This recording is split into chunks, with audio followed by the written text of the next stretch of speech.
Hello বন্ধুরা, আমি সালাউদ্দিন। আপনাদের সবাইকে জানাই আমার চ্যানেলে স্বাগতম। আজকের এই ভিডিওতে আমি আপনাদেরকে দেখাবো অটো গাড়ির শেলফ মোটরের ফেরাইবেল দাতা কিভাবে সহজ ও সঠিকভাবে চেঞ্জ করতে হয়। অনেক সময় দেখা যায় শেলফ ঠিক আছে কিন্তু গাড়ি স্টার্ট নিচ্ছে না। এর প্রধান কারণ হচ্ছে ফেরাইবেল দাতা নষ্ট হয়ে যাওয়া।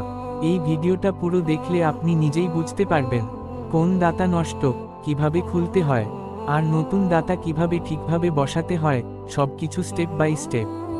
বন্ধুরা, ভিডিওটা যদি ভালো লাগে তাহলে অবশ্যই লাইক করবেন, শেয়ার করবেন, আর এখনই আমাদের চ্যানেলটি সাবস্ক্রাইব করে নেবেন, কারণ এই চ্যানেলে নিয়মিত আপলোড হয় অটো গাড়ি রিপেয়ারিং, মেকানিক্যাল টিপস, বাস্তব কাজের প্র্যাকটিক্যাল ভিডিও। এরকম আরও দরকারি মেকানিক্যাল ভিডিও পেতে চ্যানেল সাবস্ক্রাইব করে পাশে থাকা বেল আইকনে ক্লিক করতে ভুলবেন না।